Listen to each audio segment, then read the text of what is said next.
And so then when I put my fake milk in it, really looks like coffee.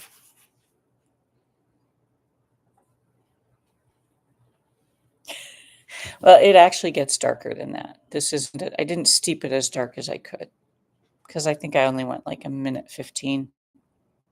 But it says on the instructions, steep for 1 to 30 minutes. That's what it says.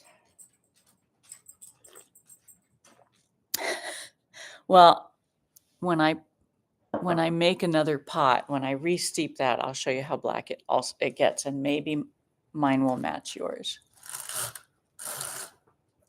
And the sun is, well, behind clouds, but it's up.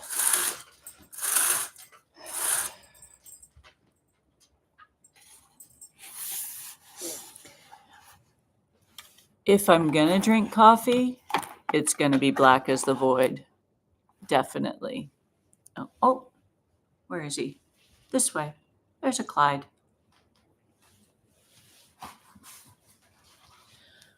I am awkward and tired, and coffee can also strip your intestines, which is my problem. I love coffee. I do.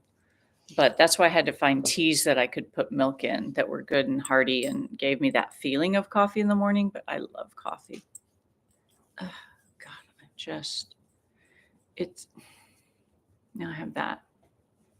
Whatever.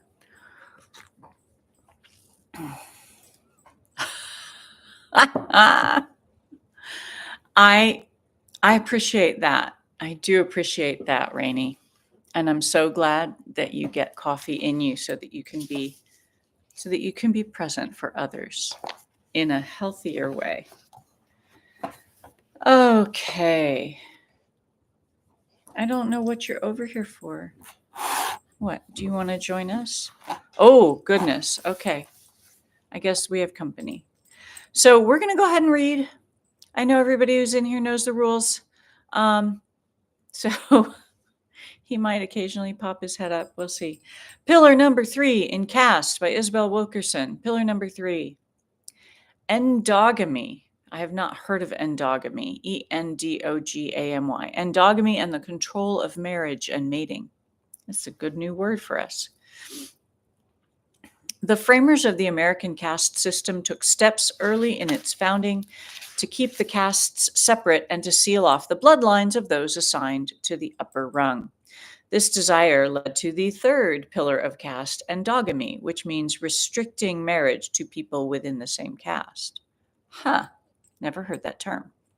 This is an ironclad foundation of any caste system from ancient India to the early American colonies to the Nazi regime in Germany. Endogamy was brutally enforced in the United States for the vast majority of its history and did the spadework for current ethnic divisions. Endogamy enforces caste boundaries by forbidding marriage outside of one's group and going so far as to prohibit sexual relations or even the appearance of romantic interest across caste lines. It builds a firewall between castes and becomes the primary means of keeping resources and affinity within each tier of the caste system. You're going to steal everybody's focus, aren't you? With your sweet little pink and brown nose. Yes. What a good boy. Endogamy, by closing off legal family connection, blocks the chance for empathy or a sense of shared destiny between the castes. It makes it less likely that someone in the dominant caste will have a personal stake in the happiness, fulfillment, or well-being of anyone deemed beneath them or personally identify with them or their plight. Endogamy, in fact, makes it more likely that those in the dominant caste will see those deemed beneath them as not only less human, but as an enemy, as not of their kind, and as a threat that must be held in check at all costs. Caste, wrote Bhimrao Ambedkar, the father of the anti-caste movement in India, means an artificial chopping off of the population into fixed and defined units, each one prevented from fusing into another through the custom of endogamy. Thus, in showing how endogamy is maintained, he added, we shall practically have proved the genesis and also the mechanism of caste. Before there was a United States of America, there was endogamy, said to be ordained by God. One of the earliest references to what would become known as race in America arose over the matter of sexual relations between a European and an African. In 1630, the Virginia General Assembly sentenced Hugh Davis to a public whipping for having abused himself to the dishonor of God and the shame of Christians by defiling his body and lying with a Negro. The assembly went to the trouble of specifying that Africans, who might not normally be permitted to observe the punishment of a dominant caste man, had to attend and witness the whipping of Davis. This served a dual function in the emerging caste. It further humiliated Davis before an audience of people deemed beneath him, and it signaled a warning to those being banished to the lowest caste in a country that did not yet even exist. If this was the fate of a white man who did not adhere to caste boundaries, so much worse will it be for you. I know, I noticed that. It's okay, Hannah. I don't think your soul is doomed. It just might be damaged a little. I know he likes the word endogamy, right? Endogamy. He's so cute. All right. By the time of Davis's sentencing, European men had been having sex with African women, often without consent or consequence to themselves. So if it's without consent, it's not sex. Let's be clear, it's rape. But had been having sex with African women, often without consent or consequence to themselves, throughout the era of the slave trade, and had grown accustomed to acting upon their presumed sovereignty over Africans. So for the colonial fathers to condemn Hugh Davis to public humiliation for behavior that many took as a birthright meant that he had crossed a line they found threatening to the hierarchy. Something about the way he related to his mate that got their attention and required their intervention. The emerging caste system permitted the exploitation of the lowest caste, but not equality or the appearance of equality, which is why endogamy, which confers an alliance between equals in the eyes of the law, was strictly policed and rape of lower caste women ignored.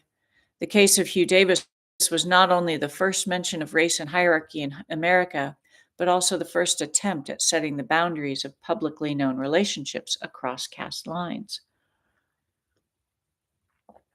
10 years later, another white man, Robert Sweet, was forced to do penance when it came to light that he had gotten an enslaved black woman, owned by another white man, pregnant. By then, the focus of caste enforcement had shifted. In that case, it was the pregnant woman who was whipped, a sign of her degraded caste status, despite a medical condition that would have protected her in most civilized nations. In 1691, hold on. Yep. Okay. In 1691, Virginia became the first colony to outlaw marriage between blacks and whites, a ban that the majority of states would take up for the next 3 centuries.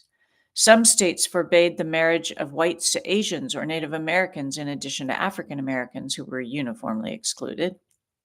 While there was never a single nationwide ban on intermarriage, despite several attempts to enact one, 41 of the 50 states passed laws making intermarriage a crime punishable by fines of up to $5,000 and up to 10 years in prison. Some states went so far as to forbid the passage of any future law permitting intermarriage. Outside of the law, particularly in the South, African Americans faced penalty of death for even the appearance of breaching this pillar of caste. The Supreme Court did not overturn these prohibitions until 1967. Still, some states were slow to officially repeal their endogamy laws. Alabama, the last state to do so, did not throw out its law against intermarriage until the year 2000. Even then, 40% of the electorate in that referendum voted in favor of keeping the marriage ban on the books. Oh my God. I think that's actually a good stopping point. Always the woman who is punished. But that's why it is so interesting that this man, Hugh Davis, was punished as well. Because what he did was not rape his slave. Apparently, he must have had something that looked more like a relationship, even though we know there was no way you could have an actual relationship when the power dynamic was so extreme. We're post-racial.